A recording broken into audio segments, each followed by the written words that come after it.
memakai celana cingkrang sampai setengah betis itu merupakan perkara yang tidak lazim, tidak wajar dipakai.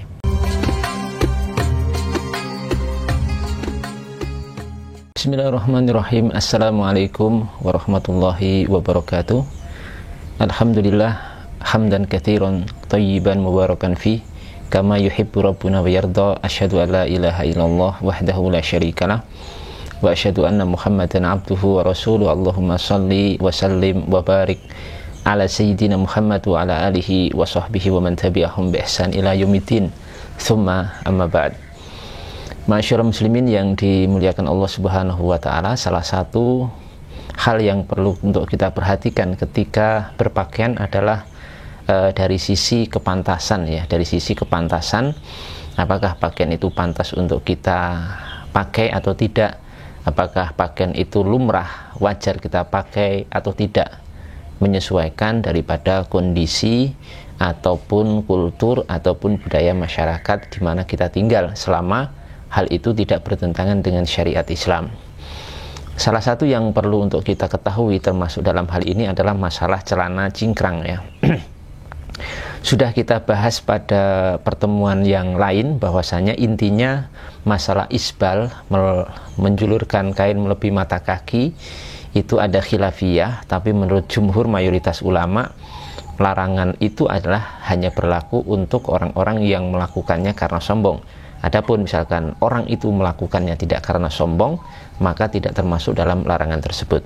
Oke, sekarang kita tidak akan bahas itu. Silahkan cek di video yang lain tentang masalah itu, sudah kita bahas panjang lebar, sehingga silahkan untuk merujuk ke sana.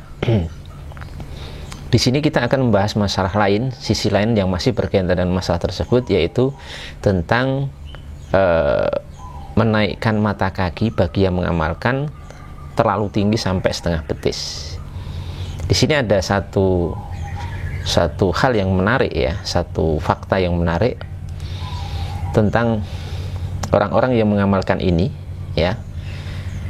Menurut kami di Indonesia ini secara umum ya, kita bicara secara umum di masyarakat kita, memakai celana cingkrang sampai setengah betis itu merupakan perkara yang tidak lazim, tidak wajar dipakai, tidak etis begitu ya, untuk celana-celana yang memang dibuat bukan untuk itu ya.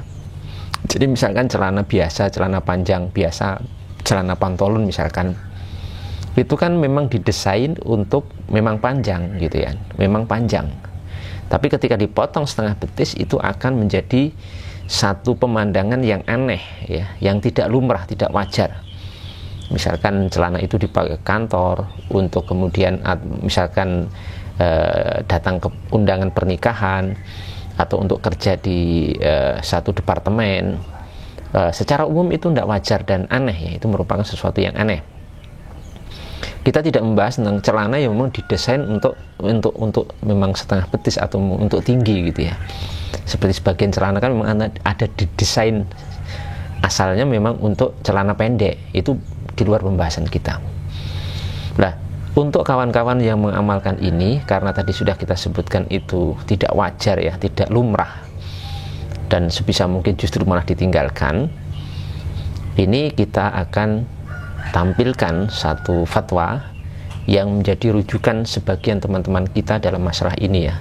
Ulama ini, beliau bernama Syekh Muhammad Ibnu Shalih Al-Utsaimin rahimahullah ta'ala, seorang ulama di Saudi Arabia, yang beliau ini menjadi ulama yang jadi rujukan kawan-kawan kita yang mengamalkan ini ya. Kita tampilkan supaya nantinya itu lebih mudah diterima, karena yang bicarakan ulama mereka sendiri. Kalau mungkin yang ditampilkan ulama lain itu biasanya sulit diterima ya, kita berharap mudah diterima. Syekh Muhammad bin Shalih Al-Utsaimin pernah ditanya ya, ada seorang yang bertanya kepada beliau, saya akan bacakan redaksinya. Sa'altu Syekhana Ibnu Utsaimin rahimallahu ta'ala, hal yajuzu an naqula liman labisa thawban qasiran ila ansafi saqaihi innahu thawbu syuhratin? Faqala rahimahullahu ta'ala, na'am yajuzu dzalika bi'tibari halin nasi al-yaum. Yang artinya aku pernah bertanya kepada guru kami Syekh Ibnu Utsaimin rahimahullahu taala, bolehkah bagi kami untuk menyatakan kepada seorang yang memakai pakaian celana terlalu pendek sampai setengah betis itu merupakan pakaian syuhrah, pakaian yang aneh, yang tidak wajar dipakai, yang tampil beda di satu masyarakat, di satu daerah di negeri itu?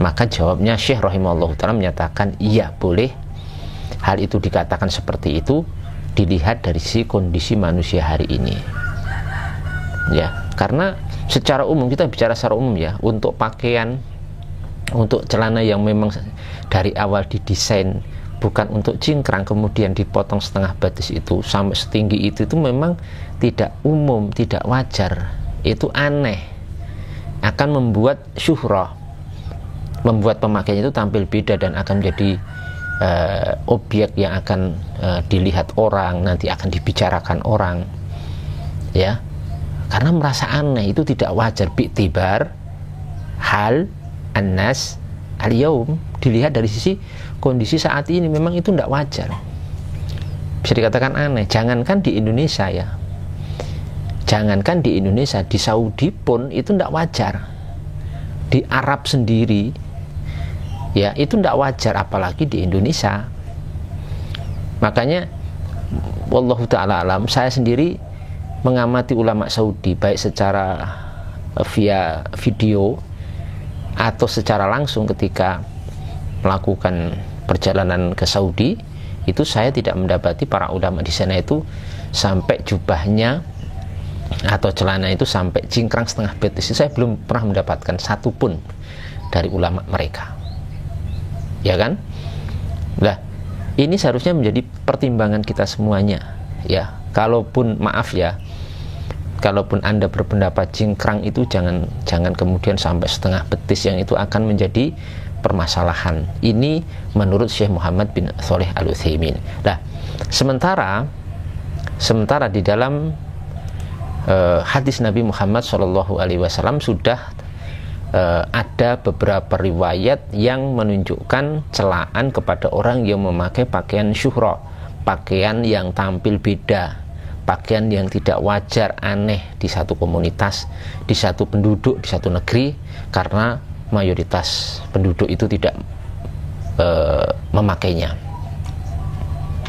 Coba kita jujur ya, misalkan apakah ketika kita yang mengamalkan itu ya sampai cingkrang setengah betis itu, coba lihat apakah mayoritas orang-orang kaum muslimin di tempat Anda tinggal itu memakai pakaian secingkrang itu, atau justru sebaliknya, hampir tidak ada, kalaupun ada cuma 1-2. Nah, ini menunjukkan kalau ternyata mayoritas umat Islam di daerah itu, di negeri itu tidak memakainya, dan yang memakai cuma segelintir orang, itu menunjukkan itu akan muncul perbedaan yang sangat mencolok, aneh begitu, karena tidak wajar dipakai, tidak wajar dipakai. Sudah ada sebuah riwayat ya tentang masalah ini, yaitu sebuah hadis dari Nabi kita Muhammad SAW dari jalur periwayatan sahabat Abdullah bin Umar, di mana Rasulullah SAW menyatakan, man labisa thawba syuhratin albasahullahu yaumal qiyamati thawban mithlahu zada an abi awanah thumma tulahhabu fihi nar. Yang artinya, barang siapa yang memakai pakaian ketenaran, pakaian syuhrah, pakaian yang tampil beda, pakaian yang tidak wajar dipakai oleh penduduk sekitar, Allah akan pakaikan untuknya semisal itu nanti di hari kiamat. Ya, kemudian dalam riwayat lain Abu Awanah menambahkan, lalu api dinyalakan di dalamnya. Api dinyalakan di dalam pakaian itu. Hadis ini dalam Sunan Abu Dawud dan status hadisnya adalah hasan. Nomornya 4029. Dalam riwayat Ibnu Majah nomor 3606 itu lebih tegas lagi. Rasulullah SAW bersabda, albasahullahu yaumal qiyamati thawba madallah. Allah Subhanahu wa ta'ala akan memakaikan pakaian kehinaan orang seperti ini nanti di hari kiamat, yang memakai pakaian yang tidak wajar dipakai oleh penduduk di negeri itu, pakaian yang aneh, pakaian yang akan menjadi sorotan gitu ya, dan pembicaraan masyarakat sekitar. Itu dalam Sunan Ibnu Majah, dan beberapa riwayat lain hampir semakna dengan itu. Jamaah yang dimuliakan Allah Subhanahu wa taala, oleh karena itu ini sebuah ilmu, sebuah wawasan. Kita sudah dengar bersama pernyataan Syekh Muhammad bin Shalih Al-Utsaimin, kemudian kita bawakan juga penguatnya dari hadis-hadis Nabi Muhammad SAW. Semoga apa yang kami sampaikan ini bisa dipahami, bisa diresapi, dan bisa diamalkan oleh kita semuanya. Bahwasanya kadang ada hal-hal yang kita lakukan, kita amalkan, kita anggap baik, kita anggap sesuai sunnah Rasul, ternyata di pandangan para ulama itu berbeda. Bahkan ulamanya itu bukan ulama lain, tapi ulama kita sendiri. Demikian, semoga bermanfaat. Wabillahi taufiq wal hidayah. Wal afu minkum. Wassalamualaikum warahmatullahi wabarakatuh.